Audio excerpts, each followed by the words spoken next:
A Season for Redemption is our subject today. It is the title of a new book written by Ronald Barak. It is about a political system gone wrong and a whole bunch of people who want to fix it. Now, does that sound like deja vu to you?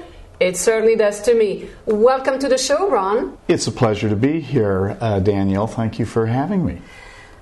I've read your book, and I have to say that just reading the author's note that you have at the beginning of your book, you have a heck of a sense of humor. You say, and I'm quoting, except of course if the shoe, you say that of course it doesn't resemble anything, and you say, except of course if the shoe fits, resemblance to any real person is purely coincidental. Really? Really? It's all in the eyes of the beholder. If you think it resembles someone, then it does. If you think it doesn't, then it doesn't. Well, you have in there the President of the United States. You have the Speaker of the House. They appear to be very familiar to us. Yes, I think that's so. Many people have said that to me. And I felt one of the things that I have felt when I read your book is that the sense of humor is really throughout the entire book. You have also a very fast pace, something that I personally like in terms of reading a book. Was that by design? Well, I think it was by design. I'm much more a professional reader than I am a professional writer. So when I was taking a stab at writing a book like this, I tried to write it as if I was reading it and to shoot for what would appeal to me as a reader. Here's the basic plot of your book. You have a businessman who has lost his business.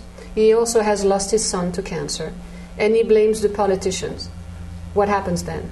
Oh, what happens then is that there's basically a meltdown on the part of Cliff Norman, or there isn't. That's what the story is about. Someone embarks upon a killing spree. Cliff Norman is arrested for that. He's tried for that. Indeed, he may have done it. He may be covering up his own actions. But the story is about a trial of Cliff Norman that's anything but clear. Did he do it? If he did it, was he sane? Was he not sane?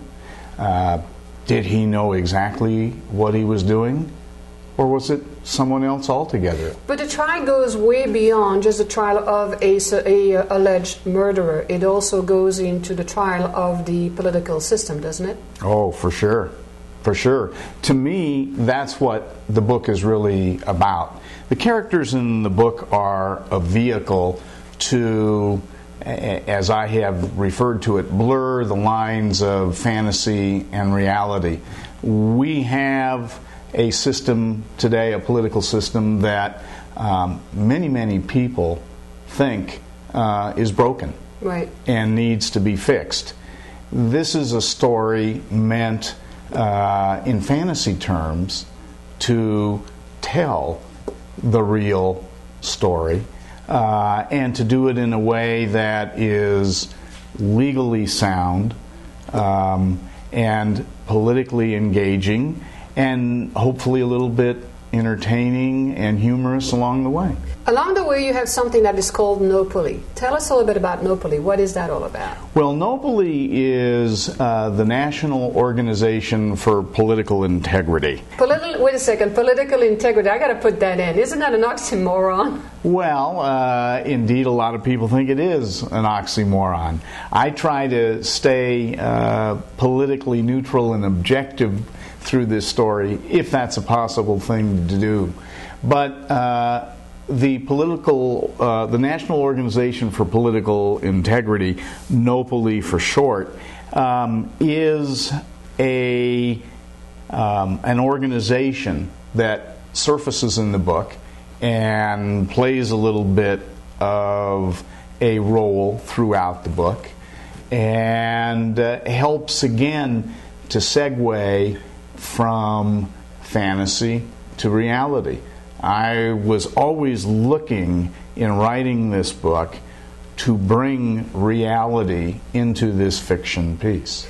Why did you write the book to begin with? You're an attorney. You're not a writer as a profession. You're an attorney. Why did you write this, and why this specific book?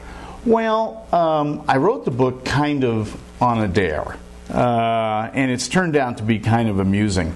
People used to introduce me as Ron Barak, he's a lawyer. Right. Now they're introducing me as Ron Barak, he's a writer, or he's an author.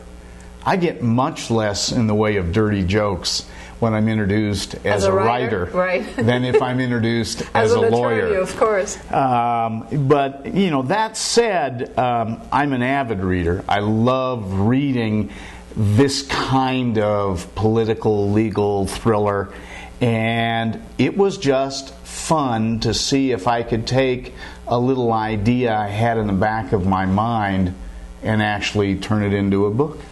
So your book, and actually the way I look at it, and as I said, I've already read it, and I think I found it fascinating, and what I like about it, which is really my style of book, is that you just get right in the midst of the nitty-gritty of the action right from page one. It really is very fast-paced, and I like the way you have written it in a kind of in a dialogue, a little bit more like a Hollywood script, so to speak, at least a tint of it. But what I see in the book also is that it can be also a little bit of a beginning of a window into what should and should not be done by the our political representatives. Well, you know, for me, the interesting process was to be or become an author and try and get from an idea to a full-on storyline, and at the same time interest someone who would be reading the book and hold their attention. And my best gauge of that was to read the book myself as I was writing it and seeing if it was holding my attention. In that sense, I thought it succeeded, and I kept looking for things that I like as a reader. I like dialogue, so there's a lot of dialogue in this book. I like to know what's inside a character's mind. So the dialogue in the book is not just external, one character speaking to another. It is also what each of those characters is thinking at the same time. Those dialogues that you have in there are completely engaging, and they're really exactly as people would be talking. You really express them in writing the way people actually speak. Well, that was the goal. I have to say, when I was first doing it, and I was writing it much stiffer than the way I would speak if I was one of those characters. And I had to go back and look at what I had written and say, is that really how I would have said it? Or is that really how I think the character would have said it? And from that, it evolved. Right. Where can we find your book? Well, there's actually two real ways to find it, and maybe even possibly a third. The two most direct and obvious are aseasonforredemption.com and ronaldsbarak.com.